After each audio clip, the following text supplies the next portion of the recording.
Olá, pessoal. Estamos começando o primeiro COIcast. Meu nome é Ludmila e estamos aqui iniciando um projeto que nós não sabemos nem como nasceu mesmo, mas sabemos que foi no coração de Deus. E no final de escola de ensino, a gente estava conversando aqui, precisamos começar a fazer lives e quem sabe um podcast. Aí o Gustavo falou assim, o Gustavo, né, se apresente aí. Eu sou o Gustavo Bernardes, aqui da igreja também, e a Ludmila chegou assim, talvez a gente poderia fazer um podcast, alguma coisa assim. Eu falei, nossa, eu gosto muito de podcast, a gente podia investir nisso aí. E aí começou desse jeito. A gente tem um aniversário da igreja, então a gente tem que apressar e vamos fazer... lá no escritório não vai estar pronto ainda. Ele falou, mas então vamos fazer na igreja? Vamos fazer aqui, a gente usa estrutura de som, não sei o quê, a gente tenta usar o que a gente tem. Foi aí a gente, no final do culto, há 15 dias atrás, a gente pensou, onde a gente vai fazer? Vamos pro gabinete pastoral. Aí eu falei, pai, vem cá, pastor Ismael. Aí eu falei, olhamos para a sala, vamos fazer aqui, vamos pintar, pegar as coisas que tem, e estamos começando com a estrutura que a gente tem, mas crendo que vai ser uma bênção para o reino, e temos vivido bênção como igreja local, com a centralidade da fé em Cristo, e queremos que mais pessoas vivenciem isso que a gente tem vivido, e a internet hoje é o meio e que o Senhor possa estar nos usando. E a gente não está começando de qualquer jeito, não, pessoal. A gente tem um convidado de honra muito especial, que é o pastor Ricardo Bitum. Amém. Obrigado pelo convite. Muito bem-vindo. Eu que agradeço, Ludmila, Gustavo e a todas essas pessoas que estão nos assistindo agora, esse podcast, né? E eu creio que quando a Ludmila falava, me lembrou de uma missionária inglesa, falecida recentemente, chamada Joy Dawson, uma das fundadoras da Jocum, e ela dizia, não importa como começamos, e sim como iremos terminar. Né? Então, às vezes começamos assim, meio que no improviso, um desejo no coração, mas pouco dinheiro no bolso, mas cheio de sonhos, mas como é que nós vamos terminar isso? Isso que é importante, né? Chegar até o último dia, chegar até o final e está tudo muito bom. Então, o começo começamos, e eu fico muito feliz de poder participar desse momento tão importante aqui da Koinonia. É uma honra também para mim. Muito obrigado pelo convite. Obrigada. E gostaríamos que o senhor apresentasse, falasse da sua família, formação acadêmica, teológica, para a gente conhecer mais o senhor. Eu me converti com 18 para 19 anos, e eu comecei a estudar, e aí eu fui fazer teologia, me formei em teologia, depois fiz sociologia, aí depois fiz um mestrado, doutorado e comecei a ser né, com a formação professor universitário. Mas já era pastor, né, fazendo estudo juntamente com o pastorado, e hoje eu continuo como professor universitário e sou pastor lá em São Paulo, da igreja Manaim, uma igreja plantada lá no bairro, no famoso bairro da Moca, né? Quem é de São Paulo conhece bem, fala da Moca, lembra italiano, uma zona fabril, muito bacana o bairro, né?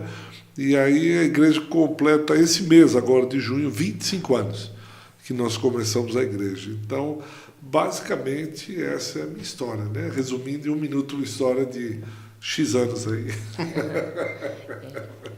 Como que tem sido a sua caminhada com Cristo, assim, as experiências? Pode contar alguma coisa assim? Um momento de conversão, algum momento de pastoreio assim que foi importante, que marcou sua caminhada? Posso, tem muitos. A minha conversão foi impactante, né? Foi uma conversão radical. Eu lembro que tinha um primo meu e uma tia que diziam assim, olha, Ricardo, você precisa ir na igreja X. Isso é mesmo, é. Aí o pastor lá, o pessoal assopra e a pessoa cai e sai uns negócios esquisitos. E eu era muito curioso, porque eu era católico, mas eu ia também no espiritismo, ia também na eubiose, também nas questões da ciência e tal, procurando mesmo, né, assim, perdidão. E aí eu fui curioso. E era depois que eu vim saber que era uma igreja pentecostal e o pessoal não é que assoprava, mas expulsava, né, assim, perto do ouvido, alguma coisa, o pessoal caía. Mas esse meu primo não entendia muito bem, ele disse, não, o pessoal sopra e vai lá e cai. E eu fiquei, e estava bem no auge do Jim Jones, que era uma seita, né, que fez com que o pessoal tomasse veneno. Eu disse, será que é o Jim Jones brasileiro? O que está acontecendo?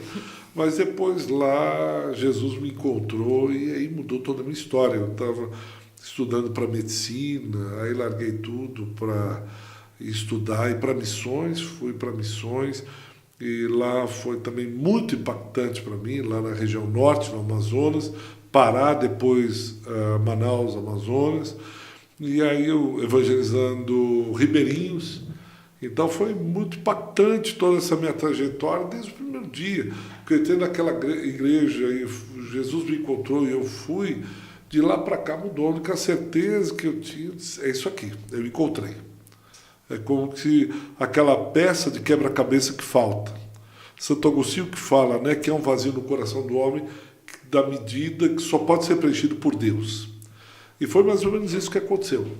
Era como uma medida, um vazio, uma angústia. E assim, eu era de boa família, meus pais eram excelentes, classe média, alta, não tenho trauma, quando criança tomei uma surra que a minha mãe me deu, quando eu era pequeno meu pai bebia, nada.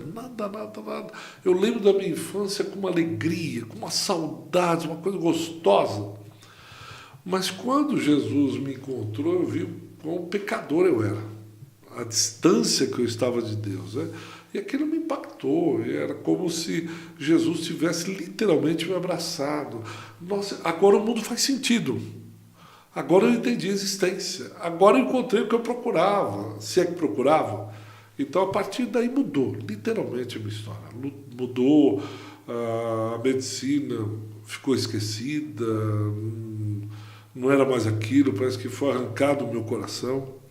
Eu comecei a estudar teologia, trabalhar na igreja, era, como a gente chama, né, rato de igreja, piolho de pulto, e o tempo todo querendo pregar, querendo evangelizar, querendo dar.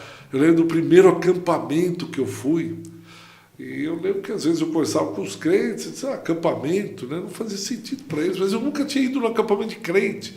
Culto da fogueira, nossa, o primeiro culto da fogueira, eu achei aquilo assim, só aquilo é o céu, era o céu para mim. E aí o pessoal orando, e pastor ministrando, 3 dias com a igreja, meu Deus, que coisa gostosa. Aí eu ficava lá empolgado, todo dia eu ia na igreja, todo dia, queria estar na igreja, enfiado na igreja. E assim foi essa transformação radical na minha vida. Meu pai tem uma frase que ele fala que as experiências dos outros nos edificam e as nossas nos marcam, né? E, de fato, as experiências na caminhada vão marcando e moldando quem nós somos em Cristo, né? Foi exatamente isso. Você falou de uma experiência, eu lembro que eu estava lá em Belém do Pará, e nós estávamos num treinamento, e era muito pobre, a gente dormia em rede, num galinheiro, né? E a comida a gente literalmente esperava que Deus trouxesse, né? Porque às vezes não tinha comida para todos os jovens que estavam lá. E a gente trabalhava na roça também, né? Você imagina um menino da cidade trabalhando na roça, no norte. Você imagina na década de 80 o que era o norte, principalmente Belém do Pará. E a gente morava na periferia de Belém. E aí trabalhando na roça a manhã inteira. Quando a gente foi para o almoço, eu sei que alguns irmãos se alimentaram mais do que outros e não sobrou um pouquinho de feijão. E eu fui orar e disse, Deus, eu sou grandão, o senhor viu, eu sou grande, trabalhei muito na roça, e eu preciso comer, eu tenho muita fome. E eu lembro que eu fui lá para trás, da onde a gente dormia, e eu dobrei o joelho e disse, Deus, olha, eu não sei cozinhar, mas se o senhor me der um ovo e um pão, uma bengala de pão, não tinha dinheiro para comprar também, eu faço um omelete. E aí está tudo certo, porque pelo menos eu como. E eu lembro que eu levantei, veio o irmão, vem cá, o que foi? Escuta, me levou num lugarzinho, escuta o quê? E era um grunhido. Eu falei, que isso? A galinha está botando ovo. Botando ovo e tal. Ela foi, botou 2 ovos, está aqui, um é meu, outro é seu. Eu nem disse. Aí eu fui vindo em direção à cozinha, o irmão disse, você o que comigo? Eu preciso sair aqui rapidinho, 5 minutinhos. Eu guardei o ovo, fui. Ele disse, não, que eu senti no coração de comprar um pão para você. E me deu pão. Quer dizer, quem escutou aquela oração, né? Quem escutou aquela oração? Então, assim, era como se Jesus dissesse, eu estou cuidando de você, fica tranquilo. Eu ouvi o que você me pediu e eu sei da tua necessidade. Então, essa experiência me marcou até hoje. Já tem um tempo. Então, essa experiência que marca a gente, a nossa experiência, né? E foi muito gostoso, lembro até hoje, né? E na igreja, assim, como uma experiência que o Senhor tenha tido? Eu lembro de uma que me marcou muito, assim, que eu estava com a minha esposa, né? Já tinha 2 filhos, e aí eu tinha saído, houve uma questão lá com o pastor, qual eu estava na igreja, e eu saí, eu era tempo integral, né? Na época. E eu lembro que eu fiquei 8 meses desempregado, fazendo bico com 2 filhos pequenos. E aí chegou amanhã, minha esposa foi levar meus 2 filhos na escola. Eu lembro que eu estava na mesa sentada, ela colocou as contas, essas contas aqui estão atrasadas, para você pagas hoje. E quando ela saiu, eu descambei chorar. Deus, não é possível e tal. Será que eu estou em pecado? Será que aconteceu alguma coisa e tal? Chorei. De repente o telefone toca. Assim, eu atendo. Era uma irmã que eu não via há muitos anos. Há muitos e muitos anos. Ela disse, oi pastor, tudo bem? Tudo, tal, não sei o quê. Comecei a dizer, puxa, ligando. Ela sabe que eu estava orando agora de manhã? E Deus me colocou no coração que eu deveria ofertar e falou o valor por irmão. E eu tinha feito as contas, e era o valor das contas. Eu sei que quando ela falou, Deus me colocou no coração de depositar tanto para o pastor, aí não consegui terminar a conversa, porque eu soluçava. E eu só lembro dela dizer, não, pastor, eu estou entendendo, tá, eu vou desligar, eu entendi, fica tranquilo, fique em paz, que Deus muito abençoe a sua vida. Eu lembro dela desligando. E eu não parava de chorar. Aí eu fui lá no banco, né? E era aquele valor e eu paguei todas as contas. Foi um negócio assim que eu disse, Deus, quem escutou essa irmã eu não via há anos. Como Deus fez. Deus cuida de mim, né? De ouvir sobre pregação, uma pregação sobre oração e ouvir um testemunho é maravilhoso, né? A gente vê uma pessoa que de fato tem caminhado com o Senhor. Teve um outro momento que eu precisava entregar um trabalho e eu não tinha dinheiro para comprar folha de papel maço. Eu disse, Senhor, eu precisava de 2 ou 3 folhas de papel maço e uma folha de papel maço em branco. Folha de papel maço é aquelas pautadas e uma em branco para fazer a capa do trabalho. Eu não tenho dinheiro. E eu estava andando e vinha uma irmã assim na minha direção. E eu disse, você está bem? Tô, não sei o quê. Que Deus mandou te entregar, não sei porquê, Deus te mandou entregar isso. Quando ela me deu, eram 2 ou 3 folhas de papel maço pautadas e uma em branco. Eu olhei para ela, também não terminei de falar, só chorei. Ela pôs a mão no meu ombro, assim, disse, fique em paz. Pode ir, que Deus me mandou fazer isso por você. Pode ir. Eu continuei caminhando. Eu vou falar o quê? É impressionante, né? Que Deus cuida no mínimo detalhe, né? Folha de papel maço. Folha de papel maço. Impressionante esse cuidado de Deus com a gente, né? Não tinha, né? E o Senhor nos chama para caminhada, né? E a gente, no aniversário da igreja agora, nesses 19 anos, o tema foi os desafios do compromisso, tem sido, né? Estamos no último dia, os desafios do compromisso com Deus nos relacionamentos pessoal, familiar, igreja local e sociedade. E nós temos sido tremendamente abençoados, eu digo por mim mesmo, esse pessoal que... Queria que o senhor falasse um pouquinho de cada um, e é o que... Quando o Senhor nos chama para caminhada, né? Ele chama lá Abraão, e eu queria que o senhor estivesse falando com a gente. Quando ele chama Abraão, né? Ele mexe com a história de Abraão, né? Começa a contar desde Terá, o pai de Abraão, de como a coisa aconteceu e de como ele vai sendo conduzido até Canaã, porque a gente às vezes pensa uma caminhada de avião, né? Que eu pego o avião aqui e vou para São Paulo e tal. Não, mas é uma peregrinação, é um processo. E não são poucas as vezes que a gente não valoriza os processos. A gente conta só o resultado pronto. Então eu fui, orei e Deus me trouxe isso. Mas teve um processo. Como nesses testemunhos, teve na outra ponta alguém que estava sensível a Deus, a ponto de escutar a voz dele e obedecer para que comprasse uma folha de papel almaço pautada. Foi um processo que está acontecendo aqui entre a família. Então, quando Deus chama Abraão, Deus está trabalhando com Abraão, e não só com Abraão. Está trabalhando com Sarai.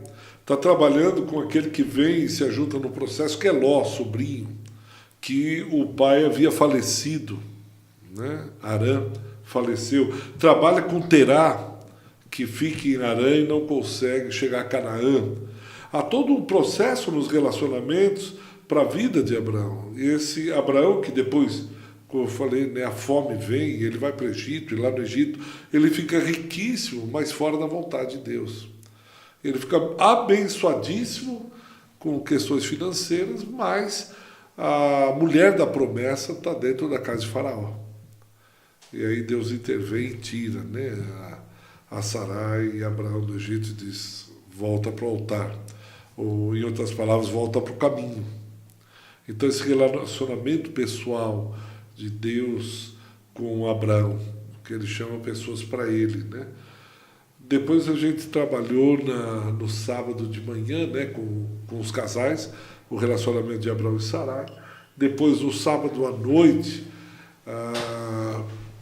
peraí que agora eu tô, a igreja local. A igreja local, né, de Romanos 16, como Paulo, apesar de ser um teólogo que vem, né, de um estofo acadêmico, intelectual, profundo, religioso, ele consegue lembrar de pessoas como Trífona e Trifosa e pontuar cada um. Não é que ele diz, com aquele pastor, eu oro todos os dias pelas pessoas, pelo mundo. É como que o senhor ora, Deus abençoa o mundo todo. Não é assim, né? Tem nome, é Trífona e Trifosa. A irmã Rufa, que é uma irmã, uma mãe para mim. Mas eu lembro também da Priscila e do Áquila, como eles foram companheiros de prisão para mim. Quer dizer, ele pontua o nome, ele pontua a experiência, ele lembra do que cada um aconteceu. Como na comunidade, né, eu preciso ter isso. Ser lembrado pelas pessoas por aquilo que eu fiz. Olha, aquela irmã trabalhou muito, Febe foi uma diaconisa. Excelente, que coisa bonita. E ele vai falando a importância, né, desses relacionamentos.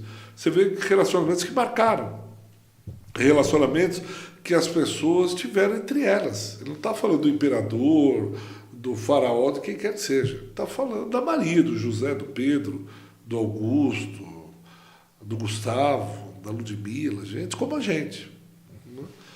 E a gente falou hoje um pouco das estratégias para com a sociedade, né? Lá em Atos capítulo 16, quando Paulo e Silas saem para a segunda viagem missionária. E como é o desafio da gente discernir as forças que atuam nessa sociedade. Né? A gente não pôr como uma grande massa pasteurizada, um mundo sem rosto, único, rotulado, dizer, não, é assim, seja para qualquer um, a gente acha, não. Como Paulo teve cuidado, né, maturidade, sabedoria, para discernir as forças, com a pitonisa, né, que tem o espírito de Piton, um espírito de adivinhação, como ele trata com aquela moça, que era fonte de grande lucro para os senhores, para a elite daquela sociedade, para a elite daquele momento, ela era fonte de grande lucro. Aí como é que ele trabalha com essa moça? Como é que ele trabalha na prisão? Os companheiros estão escutando ele cantar louvores e orar. Ao mesmo tempo como ele trabalha com o carcereiro que quer se matar. Ele está trabalhando com gente de fora da igreja. Como ele tem um cuidado especial na pregação do Evangelho em relação a Timóteo, que ele circuncida Timóteo, né? E dizendo isso é melhor para o Evangelho. Por hora nós ficamos assim. Ainda que a gente não creia mais nisso. Agora a circuncisão do coração, porque o próprio apóstolo Paulo vai escrever sobre isso. Mas, Timóteo, sacrifica por hora, porque nós temos um propósito maior, que é o amor pelo reino, por Jesus Cristo. Então vale a pena. Então o sacrifício é só mais um, por Cristo vale a pena. Como ele sabe ouvir o não de Deus, obedecer, e ele está disposto quando Deus diz sim, imediatamente ele se levanta e vai. Que figura tremenda, como ele se relaciona com essa sociedade, né? Como ele faz, incrível isso, né? Então é discernir essas forças. Eu me lembro, eu vi uma frase, ela foi creditada ao Senhor, eu não sei se realmente o é, mas que a gente não tem que ter Cristo na mente, né? Ter Cristo na mente é tranquilo, mas é ter a mente de Cristo. E a gente trabalha a partir disso, a gente vê que Paulo tinha a mente de Cristo quando ele tratava desse jeito, né? Porque a ideia é assim, quando você tem Cristo na mente, significa que Cristo é mais uma das coisas que você tem em sua mente. Então você tem o trabalho, você tem suas obrigações, você tem sua família, você tem a sua vida, você tem a sua casa, você tem a sua igreja e você tem Cristo. Então Cristo faz parte de um dos compartimentos que você tem nesse universo simbólico, né, na sua mente, na sua vida. Tem várias coisas. Amanhã eu tenho que levantar cedo, trabalhar, à noite eu vou ter reunião lá na igreja assim. Agora, quando você tem a mente de Cristo, é que você olha para o mundo e tudo que você olha a partir das lentes de Cristo, ou seja, tudo passa pelo filtro de Cristo, ou seja, é uma vida cristocêntrica, onde eu penso como Cristo pensa. Então, quando alguém faz mal e eu tenho vontade de vingar, como eu tenho a mente de Cristo, eu perdoo, eu não me vingo. Aí eu tenho a mente de Cristo. Eu não compartimentalizo, eu não crio segmentos, porque é uma característica do homem moderno essa divisão, segmentação, né? Eu, enquanto pai, sou assim, eu, enquanto filho, faço assim, eu, enquanto profissional, sou assim, eu, enquanto... Não, cara, você é um. Você é um. Eu tenho a mente de Cristo lá na minha família, eu tenho a mente de Cristo no meu trabalho, eu sou cristão. Eu navego em mares diversificados, mas eu sou um cristão. Eu sou um. Acabou o ponto. E aí eu reajo de acordo com a mente de Cristo. Não aqui como profissional, aqui como pai, aqui como filho, aqui como tio, aqui como... Não, eu sou um. Já não sou eu quem vivo, né? Cristo vive em mim. Cristo vive em mim. Cristo vive em mim. As nossas ações, as nossas formas de pensar, de enxergar, não é mais a nossa lente. Porque, de alguma maneira, Deus olha e nós mostramos o nosso cristianismo a partir das nossas reações. Como eu reajo às situações com as quais eu me deparo. Como eu reajo frente ao homem mau, como eu reajo frente à igreja, como eu reajo às diversas situações que acontecem na minha vida. Isso vai mostrar aquilo que eu tenho no coração. Isso vai abrir a minha alma para mostrar. Com ira, com discórdia, com bondade, como é que eu reajo? Isso mostra a minha espiritualidade. Ela é uma espiritualidade que aparece nesses momentos, fruto da minha intimidade com Cristo. Quando eu fecho a porta atrás de mim e eu tenho o meu relacionamento com Ele, aí eu reajo. Esse dia eu estava lendo lá na palavra em 2 Timóteo 4, né, até conversando com uma amiga, aquele acho que é o 16, quando Paulo fala a Timóteo assim, mas ninguém estava comigo e tal, e eu conversando com essa amiga, se alguém falasse, até Paulo sentiu vítima, né, ele também foi, mas não, aí no 17 ele fala, mas o Senhor esteve comigo e me fortaleceu. Para quê? Eu falei assim, para teve um fim, para que a mensagem fosse. Então, se a gente entende que o Senhor está com a gente não é vítima dos processos, das situações, mas a mensagem vai ser anunciada, a gente entende que somos apenas cartas vivas, né? Porque eu acho que nós temos uma dificuldade inteira muito difícil de confiar, né? Confiar é mais que crer. Diz que tinha um alpinista que ele foi escalar uma montanha E lá pelas tantas, ele pegou em falso e caiu. E ele levantou a mão, Deus me salva, pelo amor de Deus, Deus me salva. E quando ele viu, um galho enroscou na mão dele. E ele ficou de pendurado. Ele disse, ai, obrigado, Deus, obrigado, o Senhor me salvou, Deus bom, tal, tal, tal. Só que o tempo foi passando, o frio, e ele disse, Deus, por favor, me tira daqui, porque eu vou morrer congelado, tal. E disse que veio uma voz no céu e disse, pode soltar as mãos. Ele disse, Deus, me ajuda, eu estou aqui no penhasco. Tá? E veio a voz de novo, pode soltar as mãos, confia em mim. Aí ele parou, tem mais alguém aí em cima? E aí depois, no dia seguinte, sai, né, dali 2 dias, os jornais. A alpinista morre a 5 centímetros do chão.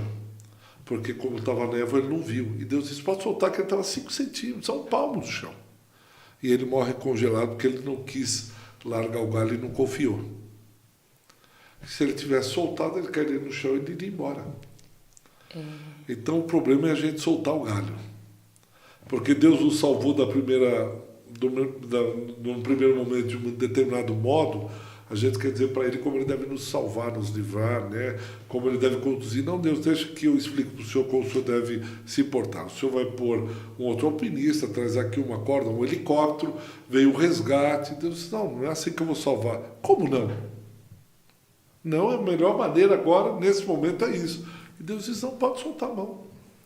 Mas a gente não solta, né? Essa questão de confiança, eu lembro agora, um dia eu estava dando aula para as crianças, aí eu falando a história de Abraão, e Deus falou assim, olha, você vai para uma terra que eu te mostrarei. Aí, até o senhor comentou na sexta-feira, aí eu falei para as crianças, vocês acham que é difícil, assim, né? O senhor falou assim, não falou o lugar, né? Aí uma criança falou para mim, tia, se Deus falou que ia mostrar, ele ia mostrar. Aí eu, nossa... Tanto que a nossa confiança, acho que no decorrer da história, a gente vai usando a nossa racionalidade, perdendo essa confiança da criança, né? Assim, a forma que Jesus nos chama, para a gente ter o coração, né? Vai para a terra. Como eu falei, né? Deus não dá mapas, né? E nem deixa a gente usar o Waze. Seria tão mais fácil, né? Põe no Waze e a gente vai seguindo. É verdade. Sobre a igreja brasileira, o senhor tem algum comentário a fazer? Como o senhor tem enxergado a igreja brasileira hoje, assim, de modo geral? O país é muito grande, né? O país é muito grande, é difícil de falar. Então, essa é a primeira coisa que a gente precisa entender. Quando a gente fala igreja brasileira, é muita gente. Não só é muita gente, como é muito diversificada. Se você disser qual é o rosto do evangélico hoje no Brasil, eu acho que nós não temos um rosto. É muita gente, muito diferente, pensando de maneiras diferentes, fazendo coisas diferentes. Então, quando a gente fala a igreja brasileira, é muita gente. Então, e mesmo porque a gente não conhece hoje, ainda não saiu o censo, está para sair agora, vamos ver se em julho ou agosto sai o censo, porque o último foi 2010.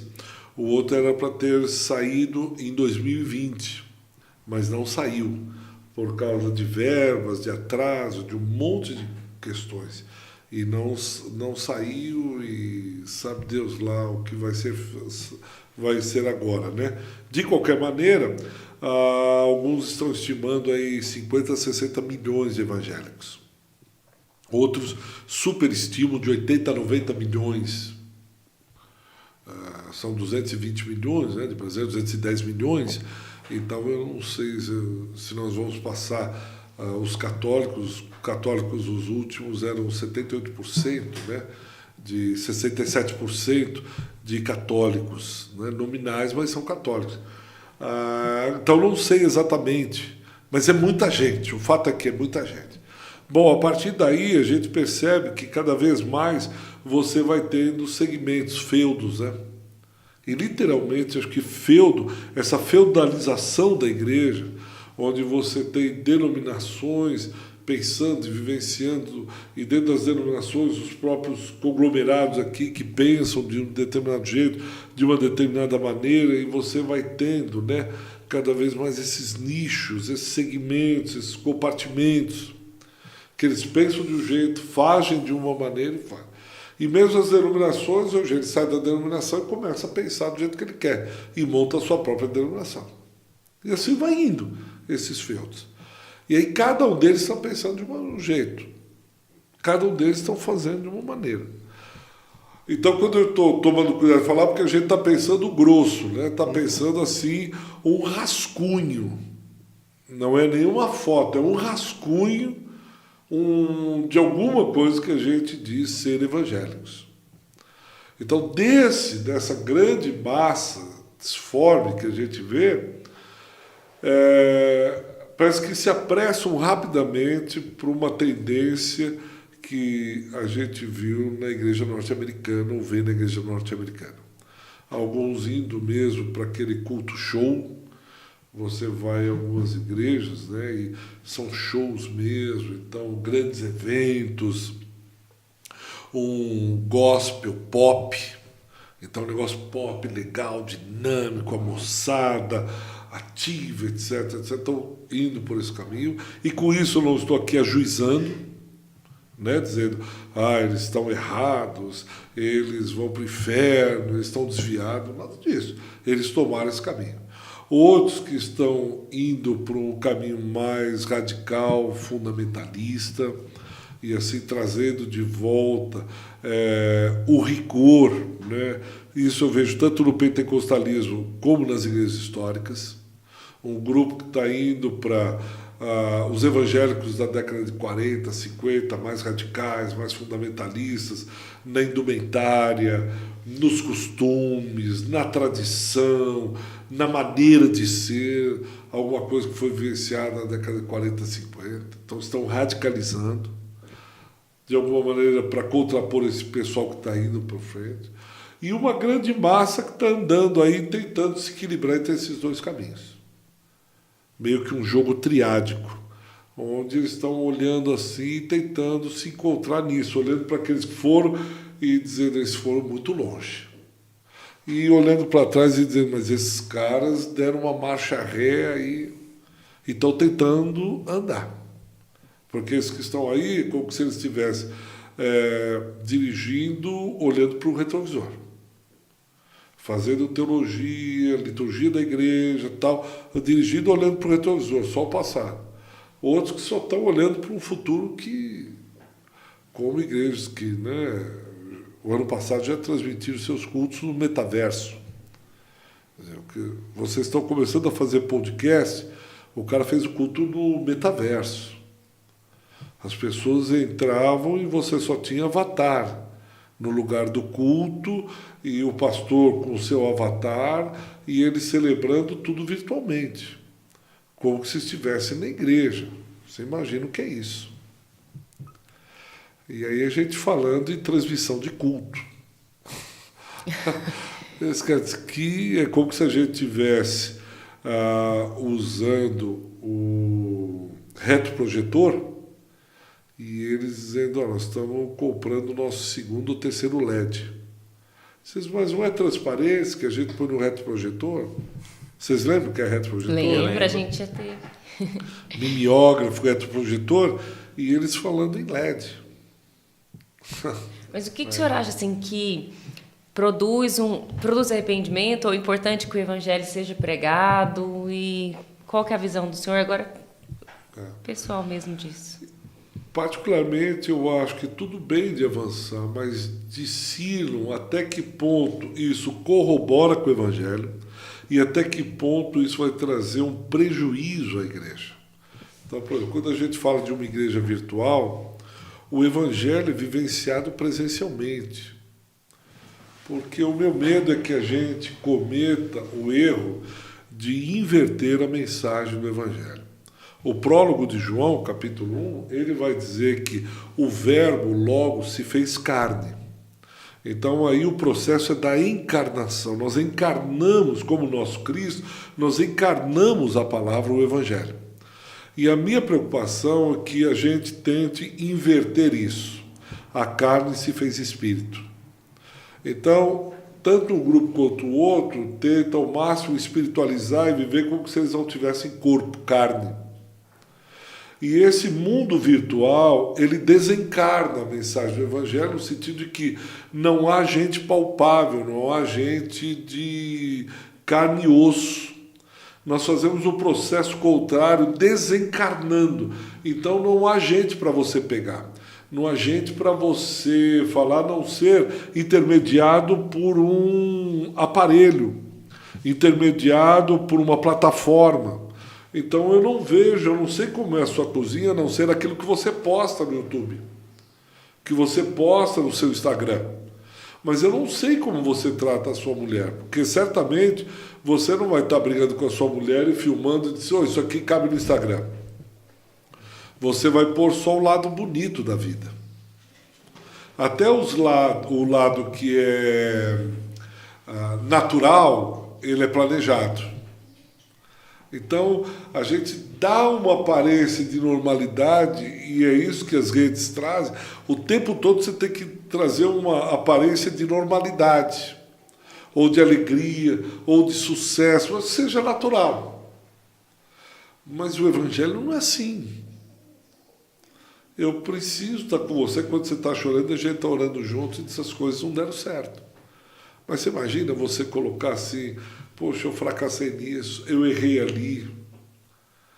Isso não é legal ver, eu não quero ver isso. Que o que eles chamam, né, há um sociólogo francês já falecido chamado Guy Debord. Ele escreve um livro chamado A Sociedade do Espetáculo, onde tudo na sociedade pós-moderna é intermediada pela espetacularização. Então tudo se transforma em espetáculo, até mesmo, um exemplo claro, a violência. Então tem lá um cara que morreu baleado por um bandido mau, que deu 3 tiros, 5 facadas, aí o pessoal vai lá com o celular ou com a mídia, olha ali, e chega para a mãe e diz, o que é perder um filho esfaqueado?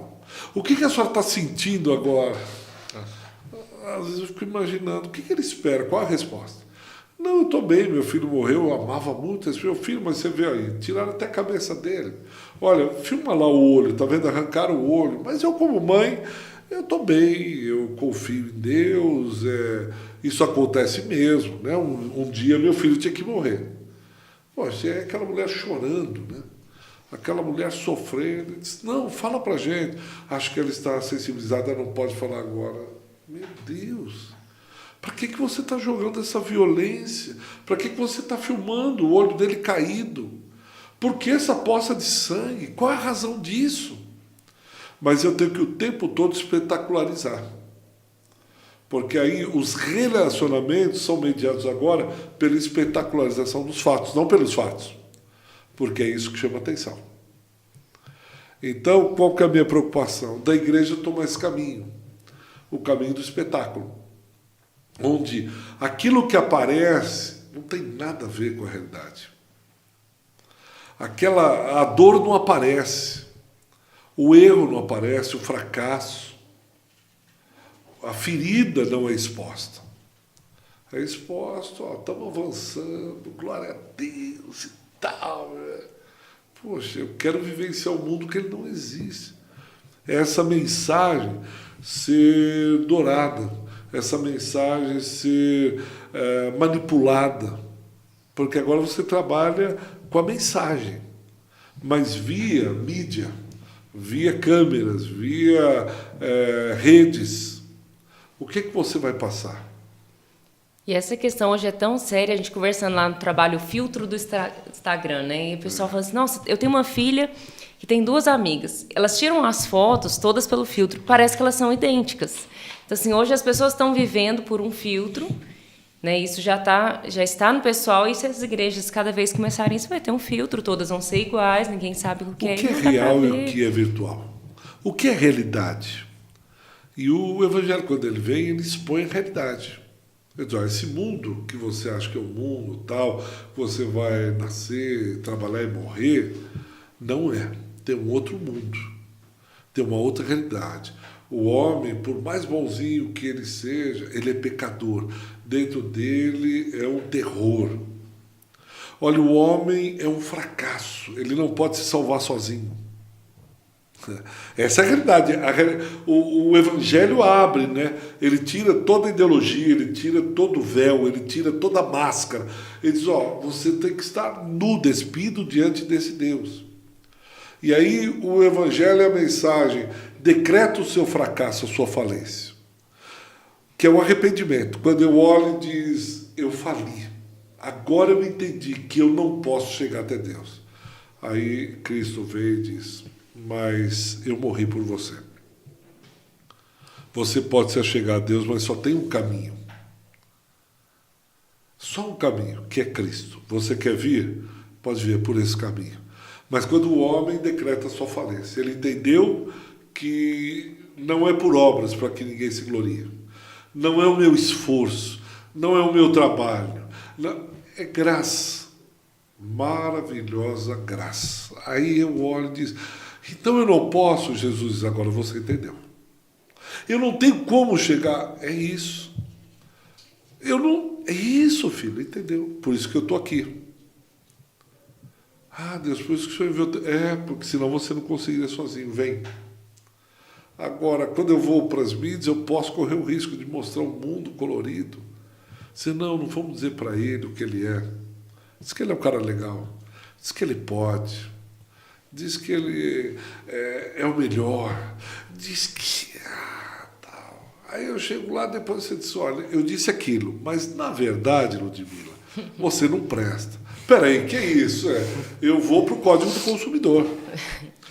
Tanto que, não sei se vocês sabem, já tem, né, gente, já há alguns anos, igrejas enfrentando processos e há uma discussão séria da questão de uma igreja que promete carro, promete isso, aquilo, e ele deu dízimo, deu o salário, deu, e não cumpriu já processos baseados, laudados no Código do Consumidor.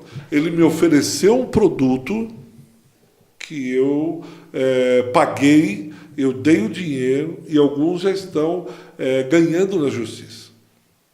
E aí a igreja é obrigada a devolver o carro, é obrigada a devolver a casa, o que quer, porque pelo Código do Consumidor ele prometeu uma coisa e não teve.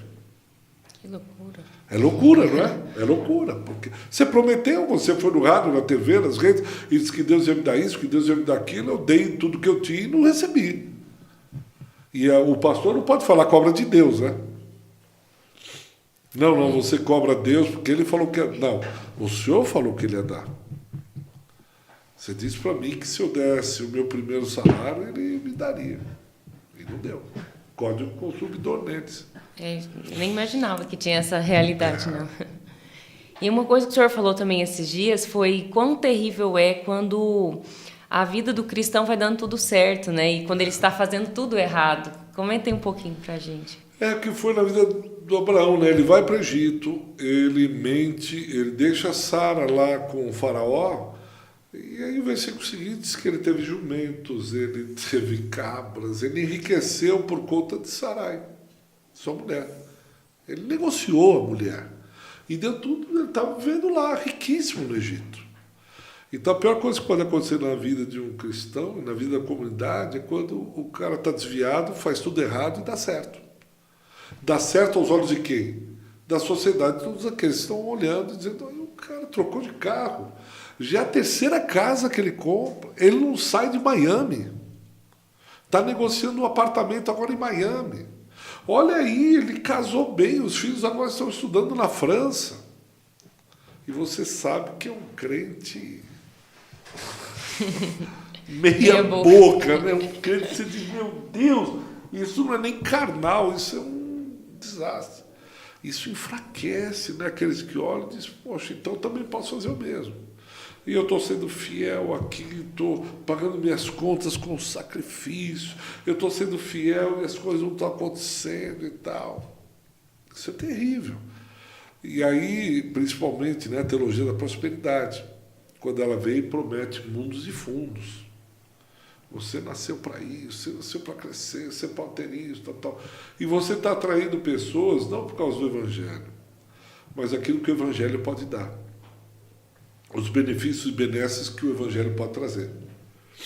Então, aí você ouve os testemunhos. Eu não tinha nada, entrei para Jesus, hoje eu tenho 2 carros. Eu morava de aluguel, agora eu tenho casa própria. Mas é isso que Jesus faz? Esse é o cerne do Evangelho? Me parece que não. Que ele possa abençoar, eu não tenho dúvida. Que a gente tem que trabalhar, não é isso. Mas o testemunho é, eu era um pecador. Eu não tinha para onde ir, a vida não fazia sentido. Até que Cristo me encontrou. E quando ele me encontrou hoje, eu entendi o porquê que eu vivo, porquê que eu existi. Qual é a razão da vida? Qual é a grande pergunta da vida? Tem é um documentário, mas diferente, que fala sobre a questão da vida. E eles vão entrevistando budista, pastor, padre, profissional liberal, e a pergunta é só, o que é a vida? E aí o pessoal vai respondendo. E aí, falando da vida, você vai olhando, que é a grande pergunta. O que é a vida? E eu só encontrei essa resposta nos evangelhos. Eu só encontrei essa resposta na caminhada com Cristo. Aí a vida faz sentido para mim. Porque você imagina, a pessoa está lá e você diz, por que é que você trabalha? Eu trabalho para ter dinheiro para comer. E por que é que você come? Porque eu preciso ter força para trabalhar. E por que você trabalha? Para ter dinheiro para comer. E por que você come esse alimento? Para ter força para trabalhar. E depois o quê? Não, tá bom, você trabalha, come, trabalha, e depois? Depois o quê? Para uma hora isso vai acabar. Isso não é hora de pensar nessas coisas. Eu preciso trabalhar. E vai vivendo um ciclo... Então, você acha que é isso? Eu fico pensando, é isso a vida? É isso. Eu trabalhar para ter força, para comer, para ter força para trabalhar, para comer, para ter... E depois acaba? Essa semana a gente estava conversando lá na casa dos meus pais, né? O versículo fala, Jesus, eu sou o caminho, a verdade e a vida. Então, se a gente não entende que Jesus é a vida, a gente não consegue ter vida plena. Não tem sentido. E ninguém vai ao Pai se não for por Jesus. Ele. Então, mas é que tá, eu preciso entrar por esse caminho. Se não entrar por esse caminho, não há caminho. E não é um caminho largo, fácil, né? É um caminho de renúncia, o que o senhor falou hoje pela manhã, né? Na sua profissão, o que você tem renunciado por causa de Cristo, né? O advogado lá da igreja que o senhor comentou. É por isso que o evangelho é contracultural, né? Ele confronta a cultura. Ele confronta os nossos desejos, porque a questão são os desejos, né, que nós temos. Entre nós, quem não deseja ter sucesso profissional? Quem não deseja ter uma boa casa, um bom carro? Tem carros aí que são maravilhosos. Vocês, rapaz, é muita tecnologia num negocinho desse. Uma Alexa, põe uma música. Alexa, termina a música. Vamos lá para a sauna. Você fez uma sauna na tua casa? Eu chego às vezes cansado do trabalho da igreja, eu entro na sauna, depois eu entro na hidromassagem que eu comprei para 6 pessoas. Mas chama uma arquiteta que eu quero uma casa assim, aí a arquiteta faz. Rapaz, que coisa boa demais. Não, agora nós vamos viajar que eu quero passar 15 dias que eu aluguei um apartamento em Miami. Olha, agora você não vai para Miami? Não, eu cansei, aquele calor. Eu quero ir para Aspen, Colorado, porque eu quero ter uma aula, de uma semana lá tendo aula para esquiar. Aí você traz aqueles blusões, aqueles moletons, aquele tênis, Nike, Six, Forever, um teto solar, som. Você põe um tênis, eu vi de R$17.000. Você diz, rapaz, como que por um tênis de 17 mil eu não ganhei nem isso? Deve ser um negócio assim que é bacana, né? E ainda servir Jesus, melhor ainda. Né? Aí é o melhor dos mundos, só isso será céu para mim, né? Você canta, só isso será céu para mim. Mas se Jesus quiser lhe abençoar com isso, sei lá, o propósito que Deus tem, né? Mas isso tudo está à tua disposição. Eu lembro do testemunho de irmão recentemente morreu. Quando ele morreu, foi conhecido como o maior evangelista. Eu logo lembro o nome dele aqui. E ele era um industrial riquíssimo, empresário e tal, não sei o quê. Tem tempo para contar esse testemunho? À vontade. Então vamos lá. E aí teve um irmão lá de São Paulo, muito amigo meu, que ele foi visitar esse rapaz porque ele trabalhava com executivos. Ele era um evangelista, ele não podia ver aquele evangelista e tal. E ele muito rico, tinha avião particular. E aí esse irmão foi para lá e ele foi pegar, não era Bob, foi pegar no aeroporto. Ele foi indo para chegar até o lugar que ele morava, era uma cidade do interior dos Estados Unidos, e foi. E aí esse irmão disse para mim, eu estava com ele e eu vi que o ponteiro da gasolina estava chegando no final. Aí ele disse, Bob, será que... Eu vou chamar Bob, mas não tenho certeza. Bob, será que não é melhor, já passaram 2 postos, não é melhor abastecer? Ele disse, não, eu abasteço no posto lá na frente. É que o ponteiro está chegando no final. E ele tinha um medo, né? Ele tinha uma aflição de parar na estrada por falta de gasolina. Disse, não, pode ficar tranquilo, que ele foi conversando. Passou mais um posto, outro posto, um ponteiro. Ele arriscou e disse, Bob, será que não é melhor abastecer? Porque o ponteiro já passou o posto. Ele disse, não, pode ficar tranquilo que eu tenho. E ele já começou, rapaz, esse cara... Nós vamos ficar na estrada. O circuito estava lá, quase. O ponteiro já disse, gás. Aí ele parou num ponto e abasteceu. Aí esse irmão, né, não se aguentou lá pensando, disse, posso fazer uma pergunta? Você não fica chateado? Disse, não, pode fazer, quem foi? Nós passamos os postos de gasolina. Você não, por que você parou nesse posto? Você deixou ir até um talo para parar. Sabe o que é? Aqui a gasolina é 0,2 centavos mais barato. E eu ia economizar, sei lá, $8,50. Esse amigo disse, não, à vontade de tirar o dinheiro, está aqui $10, $20, fica de oferta, mas põe, e eu posso tal. Aí esse irmão se conteve, né? Ficou dentro dele, mas não é à toa que é rico, né? Não é à toa para ser... mão fechada e tal. Aí não resistiu, né? Lá na frente, depois estando com eles. Por que você economizou $8? Não era mais fácil? Ele falou, sabe o que é? Eu fiz as contas, dá pra gente esses $8,50. Se eu for cada viagem que eu vou muito, a gente economiza. E dá até para mandar mais um missionário, mandar uma oferta para um missionário e tal. E ele dava quase 90% das coisas dele, ficava com 10%, um negócio assim. E ele economizava o máximo que ele ganhava para poder investir na obra missionária. Aí esse irmão brasileiro, Jesus me perdoa, Andei o cara pela industrial fé. quer poder, não, põe $20 para mim, o que é $20? O que é um boi para quem tem uma boiada? Mas ele queria ter mais bois porque ele usava tudo. Diz que ele, assim, os testemunhos evangelistas, ele ficar na porta de alguns empresários, esperando o cara para ser atendido, para que ele pudesse ter oportunidade de evangelizar. Ele podia ter contado, mas ele pôs tudo a favor. Tanto que quando ele morreu, saiu no jornal, né, da cidade, do estado lá, morre o maior evangelista do condado, da cidade e tal. Pessoa que ele... E tudo que ele tinha, ele punha à disposição do reino. Então, Jesus pode te dar? Pode, mas como o senhor Colgate, né? Que ele, dessas pastas aí, crente, e ele foi, o propósito dele era ficar com 10% e dar 90% na igreja, para a obra. E ele chegou a isso. Eu quero ficar com 10% e 90% eu dou. Ao invés de fazer conta, né? Já que Deus está me dando, vamos farrear. Não. O que eu tenho é do Senhor.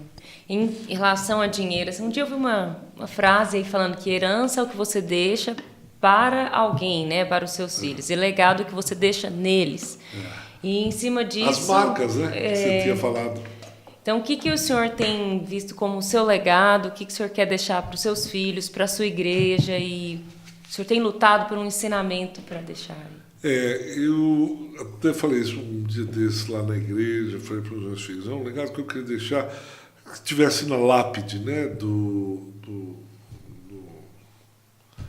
da UNA, né? Alguém que amou Jesus, serviu Jesus. Para mim basta. Olha, esse cara amou Jesus, ele amava Jesus. Não, eu lembro do meu pai, ele amava Jesus. Legal. A ponto de serviço, foi isso, tá bom, né? Não precisa mais nada disso. Ele amou Jesus. Se ele tiver isso, pô, esse cara amou Jesus. Que é o legado, né? Quando eles pensaram de alguém... Teve alguém assim que amou Jesus? Eles apontam.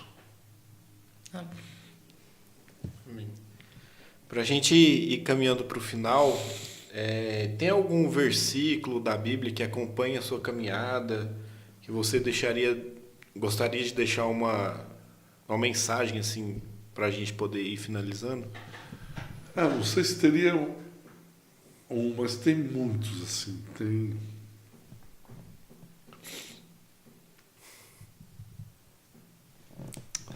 Passa a bola. E, de fato, o senhor pode ficar tranquilo que é o segundo contato que eu tenho com o senhor. Eu vi na CEPAL, mas de longe, né? Agora de perto, e a gente, de fato, tem visto. O senhor é um homem que ama o Senhor, Deus. E como a gente hoje fez a oração para iniciar esse primeiro podcast, e vai falou assim, era o momento, a sua vinda para a nossa igreja, era o momento de Deus. Amém. Antes de começar aqui, falando de som, eu falei, nossa, o senhor entende tudo? E falando de fato, nos dando uma aula aqui para a gente começar. E a sua vida inspira a gente a caminhar com o Senhor. A sua vida inspira a gente a amar o Senhor. Porque se não for isso, eu fico pensando que valeu a pena. Fala para mim. O cara foi rico, tem nome de rua, tá aí. O que isso vai trazer exatamente? Se eu usei um iPhone, se eu usei um Samsung, se eu tive um Mercedes, ou se eu usei um Fusca. Eu fico imaginando, né? Que diferença falar isso na eternidade? Nosso coração tem que estar em Deus. Que diferença vai fazer isso? Então eu penso, né? Vocês estão fazendo podcast. Rapaz, eu assim, não sobe no meu coração que não. Gustavo e Ludmilla querem ser conhecidos nas redes, os caras vão monetarizar, vão ficar ricos. Aí daqui a 10 anos chega a Ludmilla viajando, fazendo propaganda no Coicast aí de maquiagem, batom. Não, você imaginou que ridículo? Misericórdia. O Gustavo, não, a minha barba agora com Jesus eu corto mais assim, porque olha a minha casa em Miami. É para isso, cara. Sério. Vocês arrumaram tudo lá bonitinho, que vocês estavam pensando em comprar o apartamento dos sonhos. É isso? Você tem certeza? Poxa, foi isso. Amém, vamos fazer, mas cara, podia chamar outro. Deve ter uns 50 caras aí que queriam fazer isso, ficar como vocês, e como vocês. Agora eu tenho certeza que vocês estão falando, Jesus, a gente quer ver esse negócio, a palavra aí. Ter uma referência em Anápolis. Aquele lá pecou, aquele é Xurge. Não, mas aqui tem alguém que amou Jesus, o que a gente fazia com muita dificuldade, mas a gente fazia para Jesus. Era por causa dele, a razão era ele. Amém. Amém. Né?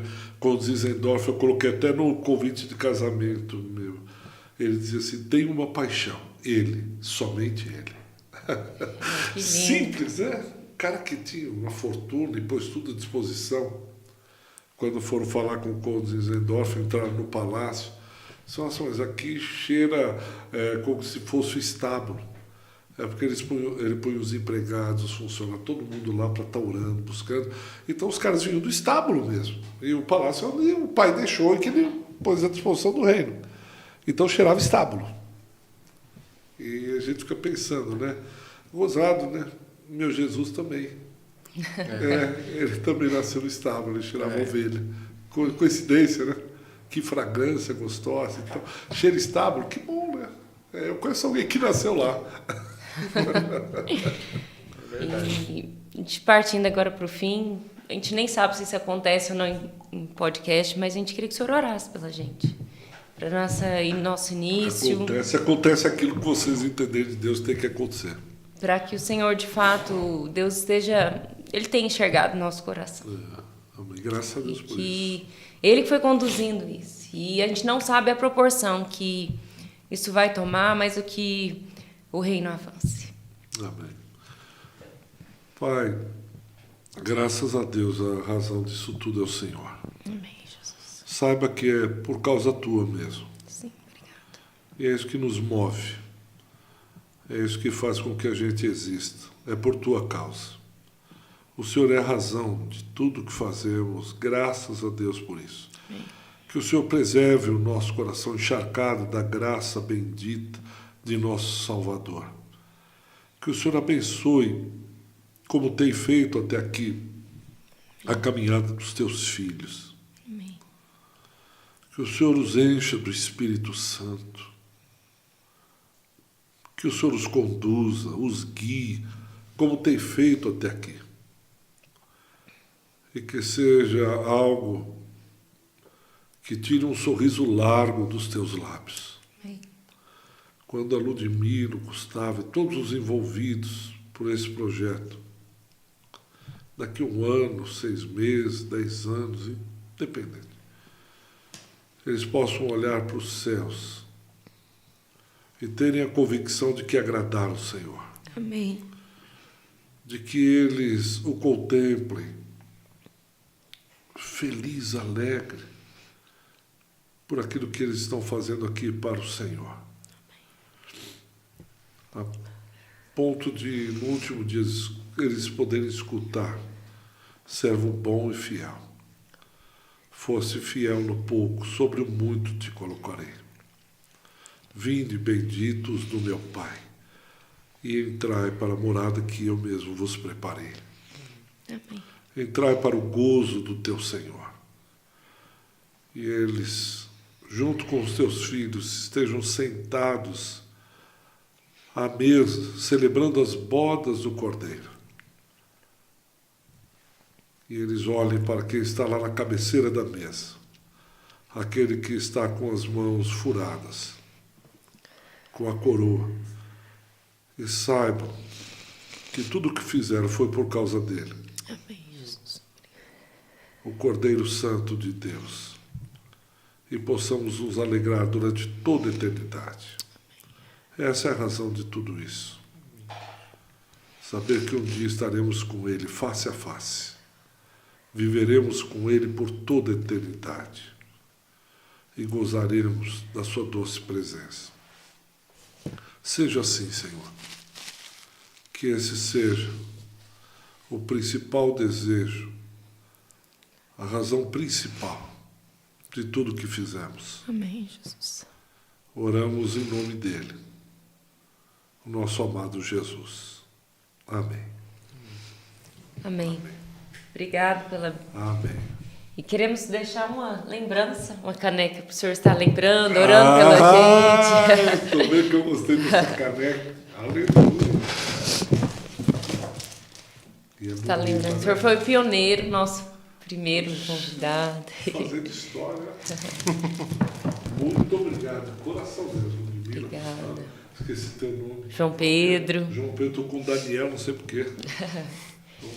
Obrigada. Deus continue abençoando o senhor, sua família. Isso. Que o pessoal esteja, que a igreja esteja se envolvendo, orando, e cremos que será uma bênção. Amém.